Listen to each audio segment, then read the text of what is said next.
So Douglas Murray was recently featured on Piers Morgan Uncensored. You might know him as the host of Uncancelled History. He's also a best-selling author, but in this clip, he is demolishing some of the arguments surrounding race, slavery, and reparations in a matter of 2 minutes, live on the show.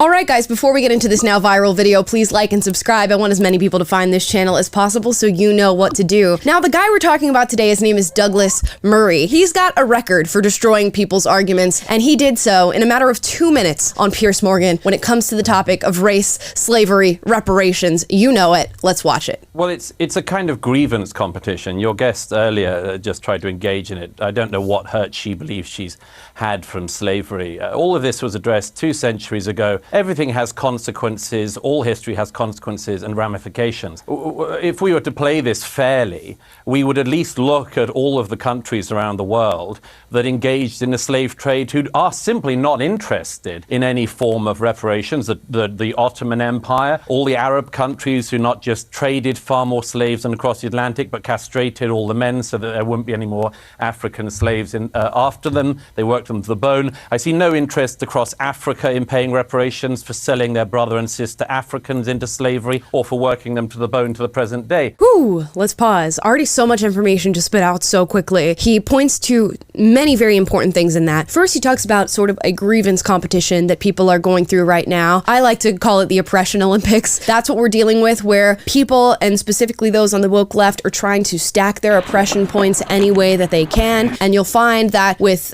people of color, they do this by talking about white supremacy. They do this about talking about the history of colonialism and slavery and Jim Crow, even though none of them in the current day and age are experiencing those woes, those transgressions, or those oppressive forces. They use it to make an argument for where we are at now as a country and the oppression that they are currently going through. He talks about all of these other nations and empires that had committed the same transgression of slavery that we seemingly never talk about. We are so, shall we call it American-centric when we're having these sort of conversations. If you hear about slavery, I think, and I would go out on a strong limb here and say, there are a ton of people who truly believe that America has the worst history of slavery when compared to other countries. And they probably, for the most part, wouldn't even know that Africans in the continent of Africa were enslaving each other before the transatlantic slave trade. I tell you, I gotta plead ignorance on this thing. These things sort of go over people's heads because we've consumed this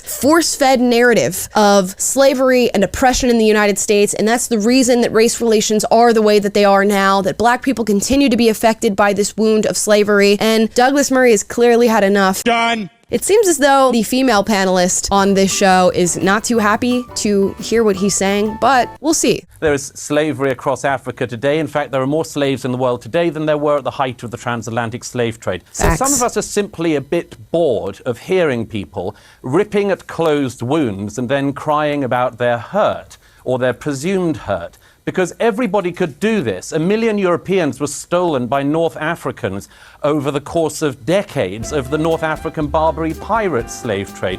Where would you end if you did that? The answer is you couldn't end. Do y'all hear that? It's crickets. Nobody's saying anything.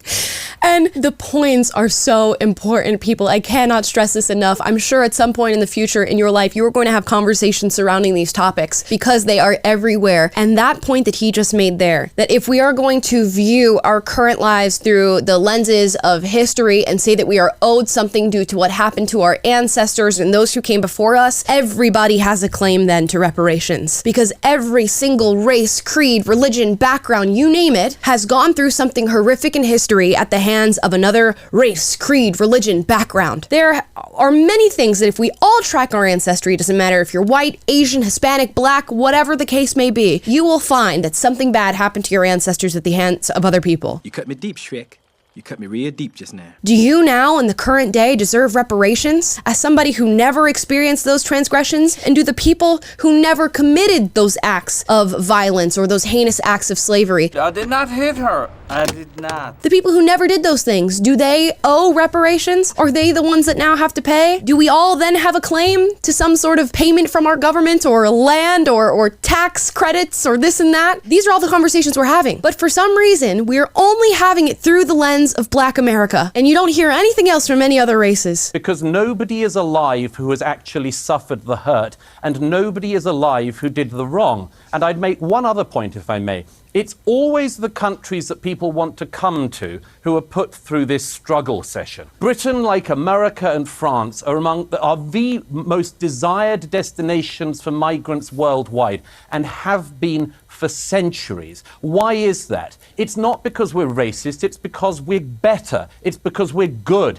It's because when we see racism, we actually call it out and recognize it as a sin. Try finding that across Africa. Try finding that across the Middle East or in China. Nobody would hear. Nobody would hear. And it's so interesting because I'll see all these videos of Black Americans in particular going and traveling outside of the United States to different countries and then going, whoa, I thought the United States was bad when it came to racism, but I'm in a whole different ballpark here. People are treating me directly, to my face differently because of my skin color. And it's not a conversation that you get to have in a lot of other countries of, oh my gosh, I've just experienced racism. Somebody needs to do something for me. I'm upset! These are the conversations that we're having in America and that have now, trickled down into Europe and the UK and all that stuff. That's the reason we're having these conversations, because we actually care about righting those wrongs. We actually care about making progress. And the point that Douglas Murray just made about people moving to the UK and moving to the US is a point that I've heard echoed by Dennis Prager, and he'll often talk about this in speeches. You have people from Africa,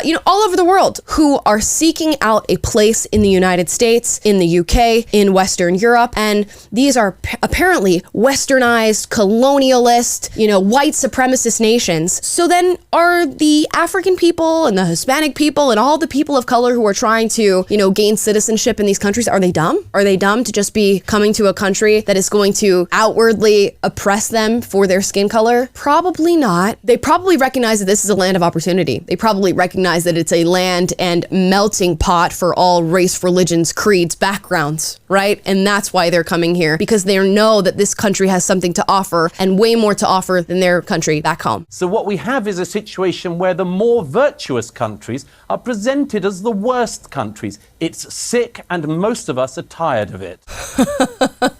And that's it.